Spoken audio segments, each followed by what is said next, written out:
Ciao a tutti e bentornati sul mio canale. Come state? Fatemi sapere nei commenti come state.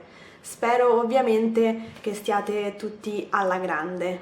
Oggi voglio fare un video un po' diverso dal solito, cioè questo video non sarà una lezione di grammatica, ma sarà semplicemente un video che voi potete usare per fare un esercizio di comprensione orale. Perché in questo video parlerò in italiano.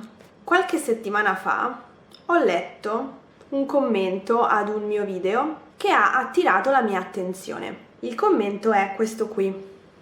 Cosa consigli a una persona che non ha più il desiderio di imparare? In questo video, quindi, voglio rispondere a questo commento e voglio provare a darvi dei consigli per uscire da questo momento di stallo. Quando si studia una lingua straniera si passano dei momenti che sono fantastici perché ovviamente impariamo tantissime cose, siamo entusiasti di imparare, di scoprire, siamo curiosi all'inizio e quindi uno spera che la curiosità rimanga per sempre. Però questo purtroppo non accade. A volte ci sono dei momenti in cui non abbiamo assolutamente voglia di studiare oppure non abbiamo assolutamente voglia di essere curiosi. Quindi è così. Il percorso è fatto di alti e di bassi. Ovviamente quando viviamo gli alti non abbiamo problemi. Il problema sorge quando viviamo dei bassi. Cioè quei momenti in cui ci sentiamo stanchi, ci sembra che quello che stiamo facendo non abbia alcun significato, no? Non abbia alcun valore perché lo sto facendo, giusto? A volte abbiamo questi momenti. Capita anche a me, per esempio. Adesso voglio darvi 3 consigli che sono graduali, cioè iniziamo con il primo, se poi il primo non funziona passiamo al secondo, se nemmeno il secondo consiglio funziona dobbiamo passare al terzo. Forse alcuni di voi troveranno questi miei consigli un po' banali, però se questi miei consigli sono utili anche solo ad una sola persona tra di voi, io sarò felicissima di aver fatto questo video. Allora cominciamo. Quando perdiamo la voglia di studiare, la prima cosa che dobbiamo fare è analizzare il nostro metodo di studio, cioè come studiamo. Il metodo di studio dovrebbe essere personale, quindi ognuno di noi ha un metodo di studio diverso, quindi ciò che funziona per me non funziona per voi e viceversa, ciò che funziona per qualcuno di voi non funziona per me.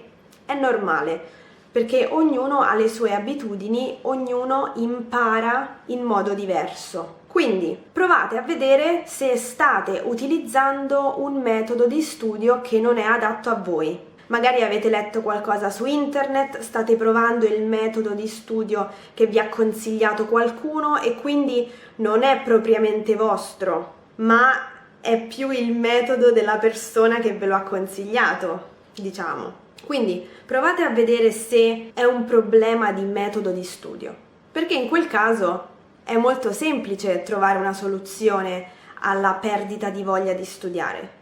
Basta cambiare il metodo di studio. Se avete perso la voglia di studiare, se non avete più interesse a studiare l'italiano, nel nostro caso, no? Provate a riflettere sul metodo di studio che utilizzate e in caso provate a cambiarlo. Magari state concentrando la vostra attenzione solo sulla forma, oppure solo sul contenuto, solo sulla grammatica, solo sull'ascolto e quindi dovete cercare di variare un po' le cose che studiate. Questo è il primo passo. Se vedete che poi non è il metodo di studio il problema, passiamo al secondo consiglio. Provate ad affiancare allo studio un'altra attività, possibilmente un'attività pratica, un'attività manuale, che vi permetta di mettere, diciamo, in uso le altre abilità del vostro corpo, perché quando si impara una lingua si mettono in pratica le abilità cognitive, quindi è tutto un lavoro e uno sforzo mentale.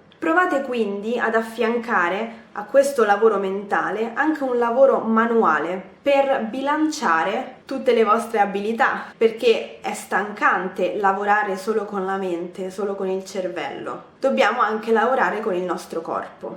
Quindi per esempio potete affiancare uno sport, potete affiancare un'attività di giardinaggio, potete cominciare a costruire cose in legno, non so, qualsiasi cosa che metta in pratica le vostre abilità manuali e fisiche in generale, quindi di tutto il vostro corpo. Affiancare studio e sport è sempre un'ottima combinazione, ad esempio, perché così in quei momenti il vostro cervello ovviamente continua a lavorare, ma si concentra su altre cose e quindi si riposa dall'attività di apprendimento della lingua. A questo punto avete cambiato il metodo di studio, avete cominciato a fare sport o comunque avete cominciato ad affiancare un'altra attività pratica e manuale. Benissimo, se vi rendete conto che ancora non avete risolto il problema, cioè che ancora avete questa insofferenza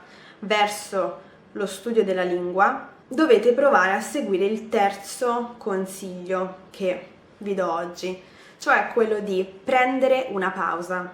Allora, prendere una pausa non significa smettere di studiare, significa semplicemente mettere in pausa lo studio per un periodo di tempo, che può essere breve, ma può essere anche molto lungo, dipende da voi, dipende da come vi sentite in quel periodo di tempo. Vi potrebbero bastare 7 giorni per capire che volete ricominciare a studiare, ma potrebbero anche passare mesi, dipende da voi. Ovviamente non dovete mettervi fretta, cioè deve essere una pausa consapevole, iniziate questa pausa e poi veramente però non dovete più studiare la lingua, ma allo stesso tempo dovete cercare di capire se non studiare la lingua vi fa stare bene oppure no, perché se non vi fa stare bene, allora ecco trovata la soluzione.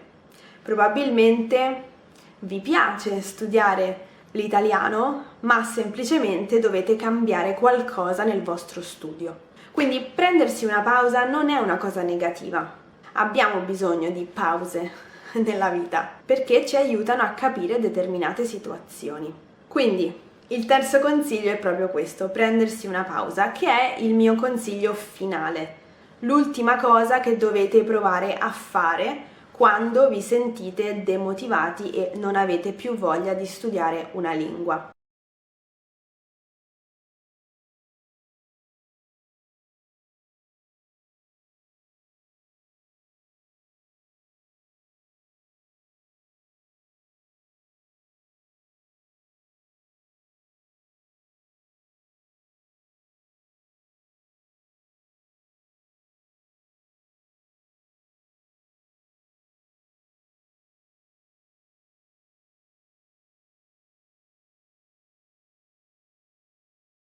Ovviamente nel nostro caso io mi riferisco all'italiano, ma voi potreste aver perso la voglia di studiare anche un'altra lingua straniera, non per forza l'italiano. Non lo so, questo dovete dirmelo voi. Se nel vostro percorso di apprendimento dell'italiano o di un'altra lingua straniera avete vissuto questa sensazione di non voler più studiare la lingua, come avete risolto il problema? Cioè, come avete affrontato il problema, se lo avete affrontato? Sarei curiosa di sentire le vostre storie e le vostre opinioni, perciò, se volete, lasciatemi un commento qui sotto, scrivendo anche magari dei consigli che voi vorreste dare a persone che adesso si trovano in questa situazione. Per oggi io ho finito, non ho altri consigli da darvi, spero che questo video vi sia utile in qualche modo, se non per i consigli, per l'esercizio di ascolto. Vi ringrazio per aver guardato questo video e noi ci vediamo nel prossimo. A presto, ciao!